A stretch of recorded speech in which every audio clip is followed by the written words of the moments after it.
안녕 나 예화! 오늘은 대륙의 실수 샤오미에서 출시한 미 패드 6 태블릿을 가지고 왔습니다. 전작이 가성비로 인기가 많았다 보니까 이번에도 역시 출시되자마자 바로 품절이 됐는데요. 과연 이번에도 샤오미는 어떤 실수를 했을지 궁금하시다면 오늘 영상도 끝까지 함께 해주세요. 그럼 언박싱부터 고고싱!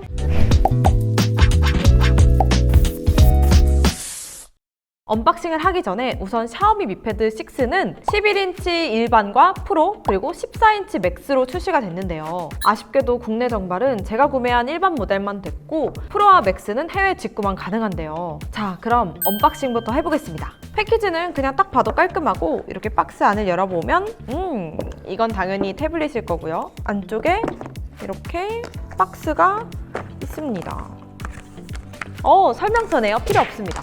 그리고 이거는 뭔가 충전기 같은데 오, 맞아요. 와, 충전기 진짜 뚱뚱해요. 누가 봐도 고속 충전. 그리고 케이블을 한번 보면 느낌이 좀 쎄한데 케이블이 C2C가 아닌 건 좀 아쉽지만 그래도 돼지코 아니니까 통과! 구성품은 심플하죠. 미 패드 6 충전 어댑터와 케이블이 끝! 기본 스펙은 램 6기가에 128기가 용량인데 저는 램만 8기가로 변경했고 정상가는 44만 8천원인데 저는 얼리버드 특가로 41만 9,800원에 구매했어요.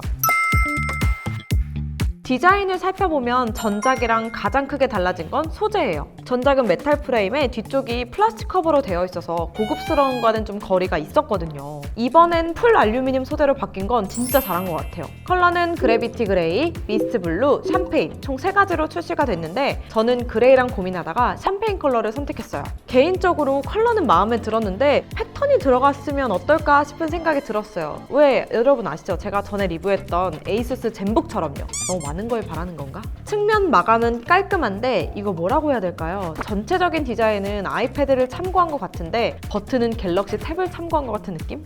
그리고 이건 좀 아쉬운데 옆쪽에 이 부분 있잖아요. 원래 유심 슬롯이었던 것 같은데 그냥 막아버렸더라고요. 와이파이 모델인 건 알겠지만 그냥 이렇게 막는 것보다는 SD카드 슬롯으로 활용했으면 어떨까라는 생각이 드네요. 후면 디자인은 일단 눈에 딱 들어오는 게 있죠. 카툭튀! 카툭튀 보니까 아이패드 디자인 참고한 거 맞는 것 같기도 하고요. 그리고 카메라는 두 개처럼 보이겠지만 자세히 보면 하나는 심도 센서예요. 후면에서 카톡티 말고 특이한 게 하나 더 있는데 보이시죠? 전용 펜이랑 키보드 연결하는 포고핀 위치가 좀 특이하더라고요. 이건 조금만 생각해도 답이 나오는데 아무래도 전용 키보드를 판매하기 위한 게 아닐까 싶어요. 전작은 포고핀이 아래에 있었는데 이번엔 위쪽으로 바뀌었다? 새로 하나 사라 이거죠. 어떤가요? 제 추리력. 이참에 탐정이나 해볼까요? 크기는 가장 최근에 나온 11인치 제품인 갤럭시 탭 S9이랑 비슷한데 두께는 6.51mm로 조금 두꺼운 대신 무게는 490g으로 좀 더 가벼워요. 디자인에 대한 총평을 해보자면 쏘쏘?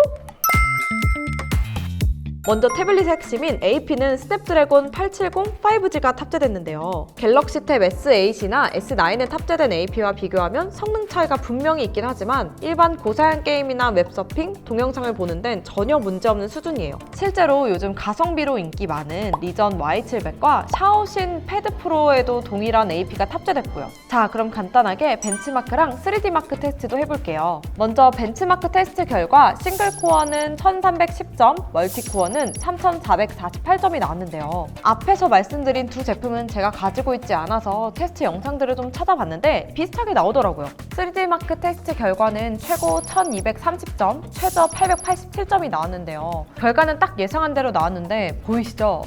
툭툭툭툭 굉장히 버거워 보이긴 하네요. 테스트하는 김에 발열 체크도 해보니까 유독 오른쪽 잡는 부분 온도가 제일 높게 나왔어요. 이렇게 잡았을 때 따뜻하네 정도라서 사용하는 데는 문제 없을 것 같아요. 그리고 태블릿을 좀 아시는 분들은 테스트 결과만 보고도 이 정도구나 하실 수 있는데 태블릿을 처음 구매하시는 분들은 그래서 좋다는 거야 안 좋다는 거야 헷갈리실 수도 있는데요. 앞에서 말씀드린 것처럼 웬만한 게임들은 렉 없이 플레이가 가능하고 동영상이나 웹서핑 하는 데는 전혀 문제가 없는 수준이에요. 단 언제 어디서든 난 고사양 게임을 하고 싶다 하시는 분들은 이 제품 말고 리전 Y700 찾아보세요. 디스플레이는 11인치 사이즈의 16:10 화면비 WQHD 플러스 해상도를 지원하는데요. IPS LCD 패널인 게 살짝 아쉽긴 하지만 가격 생각하면 디스플레이는 이 정도면 굉장히 만족스러워요. 그리고 주사율은 이 가격대 태블릿에서도 가능하구나 싶었는데요. 보이시나요? 144Hz를 지원합니다. 그리고 60Hz, 90Hz, 144Hz 세 가지 중에 선택할 수도 있고요. 제가 왜 놀랐냐면 갤럭시 탭 S9 울트라 주사율이 120Hz거든요. 물론 패널 때문에 갤럭시 탭 S9이 더 좋긴 하지만 이 가격대에 이게 된다는 게 좀 신기해요. 그리고 영상 볼 때 소리도 은근 중요하잖아요. 이 제품은 위아래 각각 2개의 돌비 애트모스를 지원하는 스피커가 탑재되어 있는데요. 음악을 살짝 들려드리면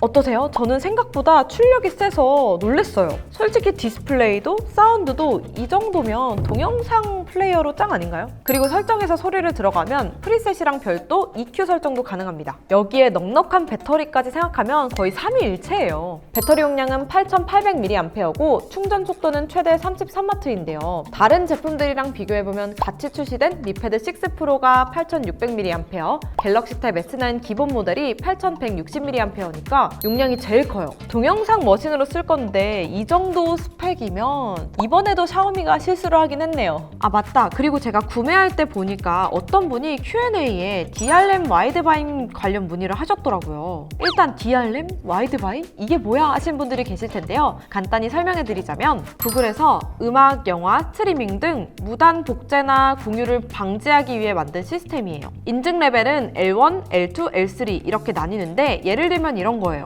넷플릭스가 DRM 와이드바인 L1 레벨로 시청한 제한을 걸면 L1 레벨 기기는 고화질로 시청이 가능하고 L3 레벨 기기는 480p 미만 화질로만 시청이 가능한 거예요. 사실 이건 해외 직구, 특히 글로벌룸 제품을 구매했을 때 생기는 문제들이라 신경 안 쓰셔도 됩니다. 여러분 보이시죠? 시큐리티 레벨 L1 넷플릭스 화질 저하 문제 없습니다.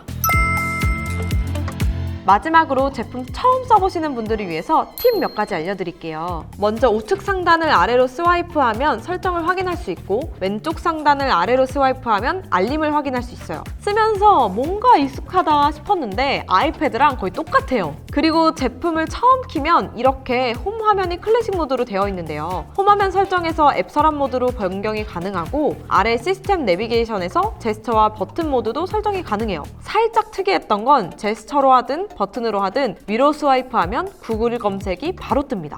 그리고 이건 좀 의심스럽긴 했는데 설정에서 일반으로 들어가니까 스피커 청소라는 게 있더라고요. 실행하면 30초 정도 사이렌 같은 소리가 나는데 이게 바람이 나오는 것도 아니고 어떻게 청소를 하는 건지 잘 모르겠어요. 마지막으로 몇 가지 제스처랑 멀티태스킹하는 방법 알려드릴게요. 일단 캡처 방법이 좀 특이한데 이렇게 세 손가락으로 위에서 아래로 스와이프하면 바로 캡처가 됩니다. 만약 부분 캡처를 하고 싶다면 세 손가락으로 화면을 꾹 눌러주시면 돼요. 혹시 몰라서 손날 캡처도 해봤는데 그건 안 됩니다. 화면 분할 방법은 2개인데 일단 앱을 하나 켜주시고 세 손가락으로 오른쪽에서 왼쪽으로 스와이프 해주면 돼요. 두 번째 방법은 실행 중인 창에 들어간 다음 앱을 꾹 누르면 이렇게 분할 버튼이 뜨고 터치하면 다른 앱들이 뜨고 거기서 원하는 앱을 실행하면 끝이에요. 쉽죠? 처음엔 어색할 수도 있는데 이게 더 편하겠죠? 여기서 UI 괜찮다 싶었던 건 홈으로 나가면 하단에 최근 실행한 앱이 3개까지 보이더라고요. 특이했던 건 분할 화면으로 썼던 앱들도 그대로 유지가 된다는 거? 마지막으로 플로팅 창! 이거는 은근 자주 쓰는 기능인데요. 이렇게 쇼핑을 하다가 메모를 하거나 계산기가 필요할 때가 있잖아요. 실행창 왼쪽 상단에 플로팅 창을 누른 다음 원하는 앱을 누르면 이렇게 추가로 창이 뜹니다. 분할 화면 2개를 포함해서 총 4개 앱을 한 번에 켤 수 있고 안 쓸 때는 양옆으로 이렇게 숨겨둘 수 있어요. 근데 이게 쓰다 보니까 유튜브나 넷플릭스 볼 때 카톡창 띄워놓을 때 제일 많이 쓴다는 거는 안 비밀?